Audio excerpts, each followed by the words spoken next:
Good evening, guys and girls. Welcome to my channel. So today I have promised you guys that I would do like a part one of Thanksgiving day preparations. I'm not really sure what I'm going to title this right now, but I did want to quickly show you guys. This is going to be my table setup. I do not have my silverware out here. There's obviously going to be some things on the table, maybe some candles, maybe some salt and pepper, you know, those kinds of things. This is how it's going to be set up for just my immediate family.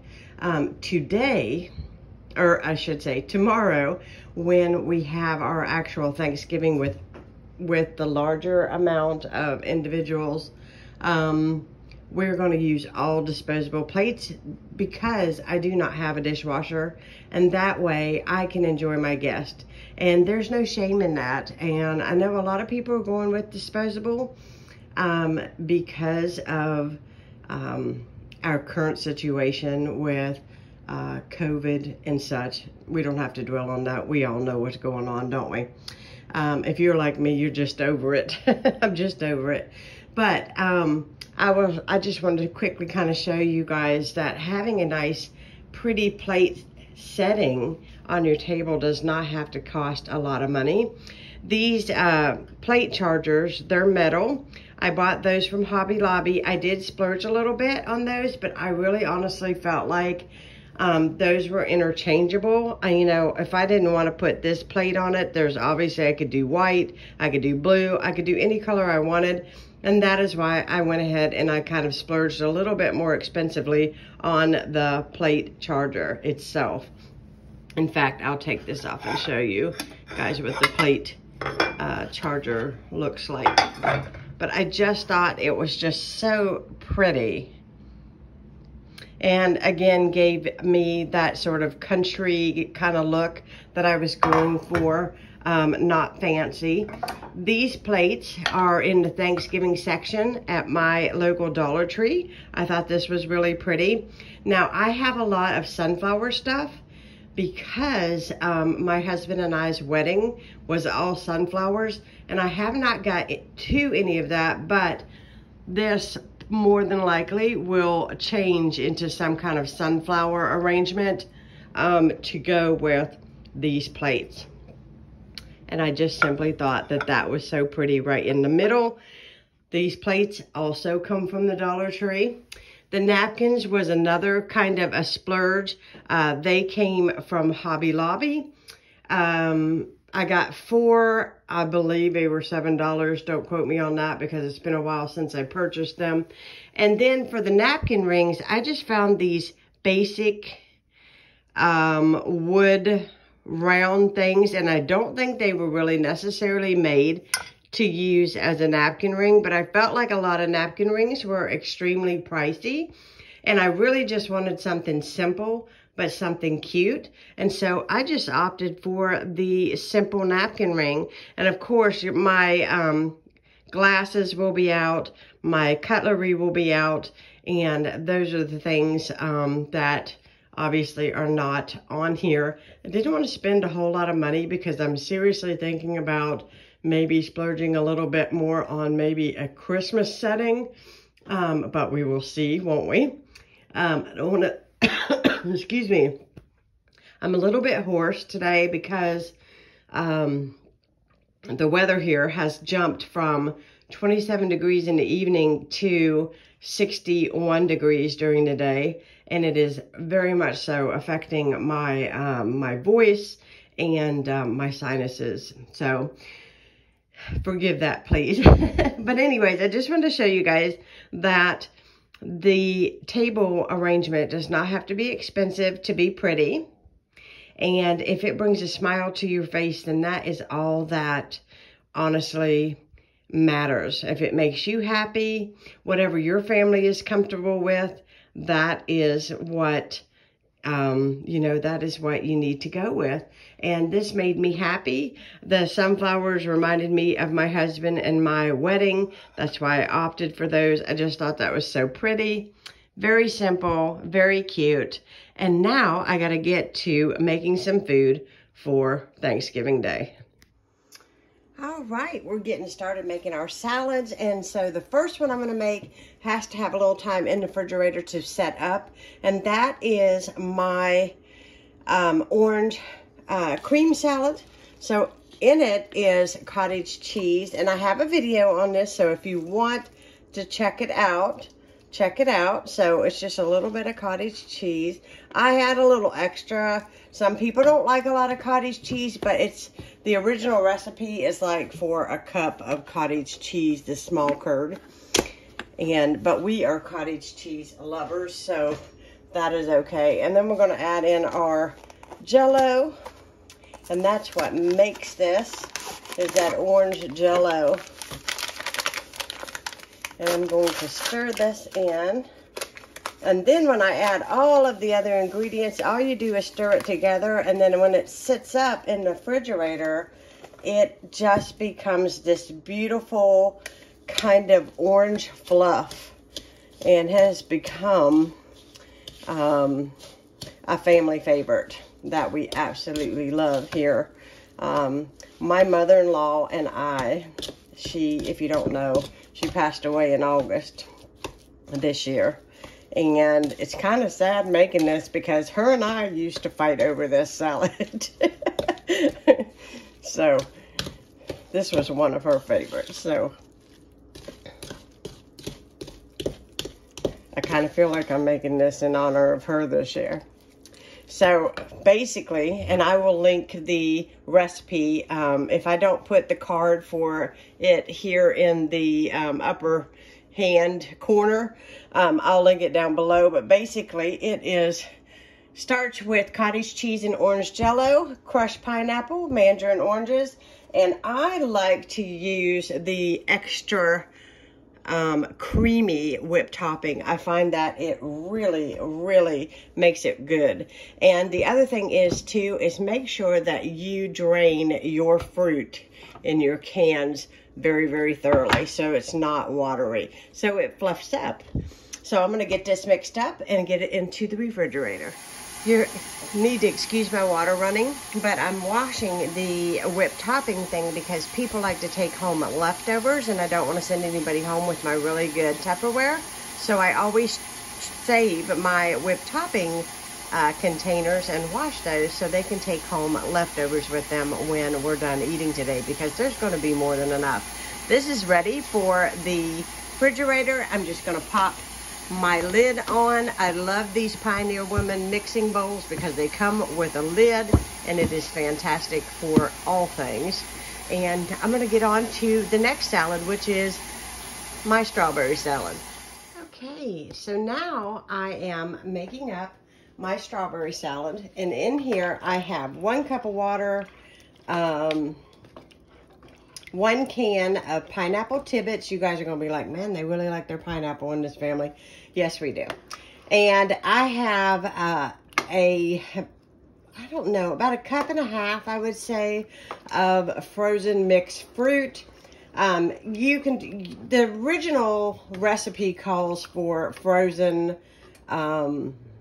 strawberries. However, to save on the bank, I already had bought mixed fruit for my husband's smoothies that he drinks every day, and so I just saved 1 cup of it from the big bag for this dessert. Well, this salad. Some people use this as a dessert, some people use it as salad. It's both to us. We love it. It's just so good. So basically what I'm doing right now is just cooking this until my frozen fruit thaws, and then I'm going to add in 1 mashed banana and a handful of walnuts to this, and then I'm going to pour it into a dish and let it set up in the fridge, and then we're going to top it with Cool Whip. There are several different ways of making this recipe. I have shared it before, and I will link it down below, or I'll put a card in here somewhere if I can, and that way you guys, if you want to check it out, this is a really good recipe. It's very easy. I never have any leftovers of this because everybody goes for the strawberry Jell-O. You know the saying, there's always room for Jell-O? Well, there's truth in that. So The reason why I have to get this is a good thing to make the day before, is because it has to set up anyways, and it's easy and quick. So I'm going to get this done, and we'll move on to the next thing. Here is my strawberry salad. I'm going to put it into the refrigerator so it is set up. Now I am making desserts. I'm making a pecan pie. Now pecan pie takes about an hour in the oven, so it is my suggestion that you do it the day before, because you're going to need the space of your oven for your turkey majority of the time. So I've got some melted butter here. Again, I will link the recipe for this down below. I've done a video on how I make my pecan pie. I need to get some vanilla out before I forget to add it, because that is what makes it spectacular. Let me find my... Don't you hate it when you gotta go searching? Okay, here we go.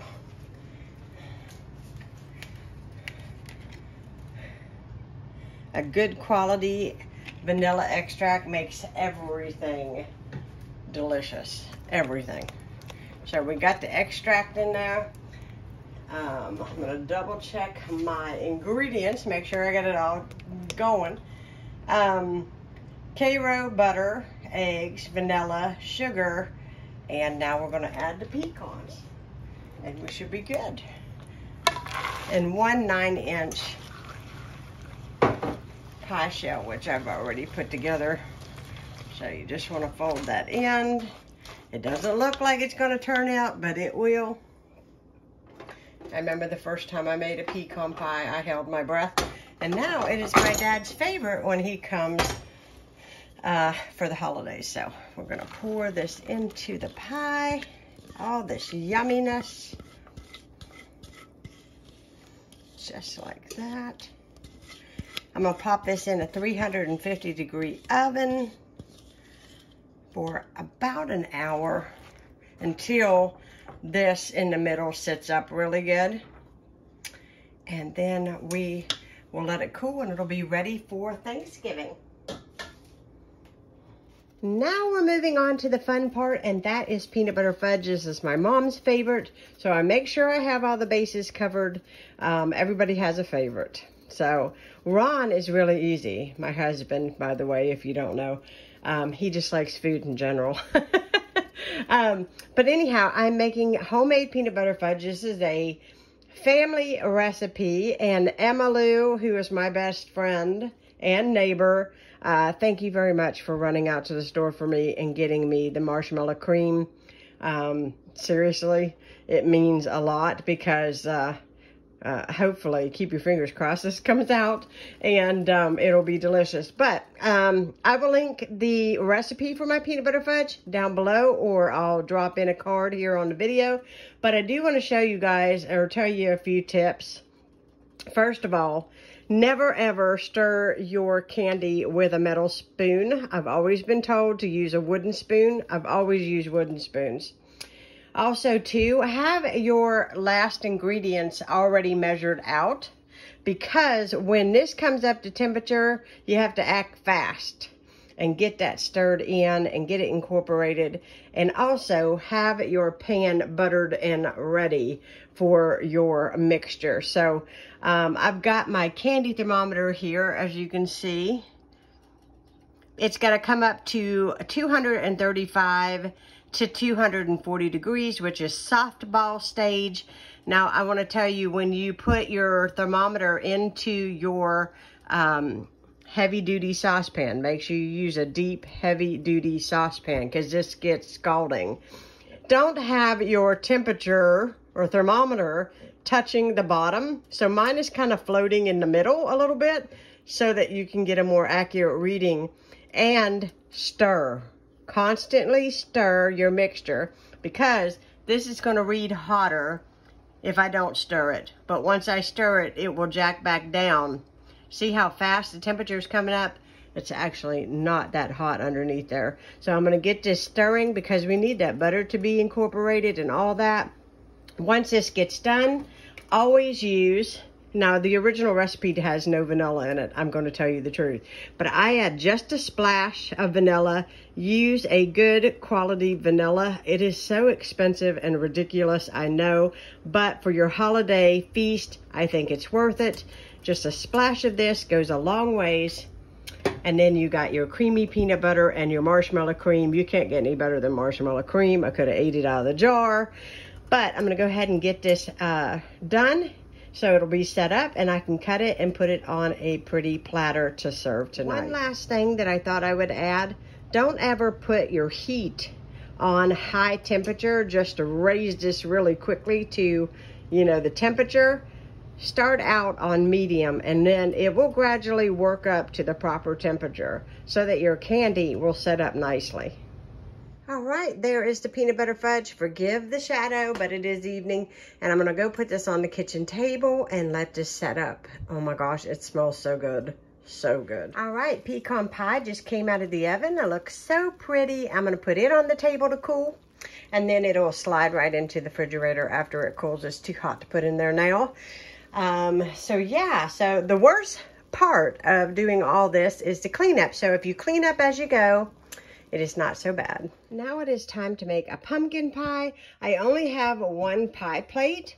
So since if you're going to have a lot of people, why make just individual pies? And I just took 2 pie shells and put them in this 9x13.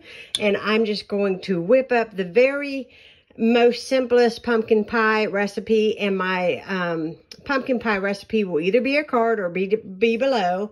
If you're interested, it's easy. I'm doubling it today, so it's 4 eggs, 1 can of pumpkin puree, actually it'll be 2, and 2 cans of the condensed sweet milk. A little tiny bit of vanilla. I add vanilla to everything, even if it's not in the original recipe. And just a little bit of cinnamon.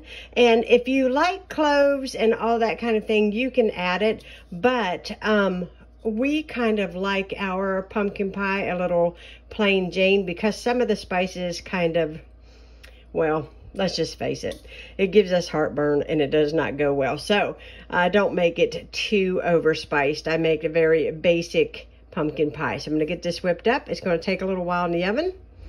And I can't wait. All right, here it is, ready for the oven. It smells good and it hasn't even baked yet. I like to put the cinnamon in my hand before I sprinkle it over the top. I have a little bit of an issue of overdoing the cinnamon. Get a little Emerald Lagasse, if you know what I mean, on the cinnamon. So I just put it in my hand and kind of just gradually sprinkle the top. I'm going to pop this in the oven. It's going to take about 40-45 minutes, but oh, it's going to be good. Okay, the pumpkin pie is out of the oven, and I'm going to put a piece of foil over it and let it cool a little bit, and I can place it into the fridge. I got a little downtime, so I'm going to go and take a shower, and I think this is pretty much all I'm going to do today. So, I hope you guys enjoyed. Thank you so much for watching, and I will talk to you all again soon. Bye-bye.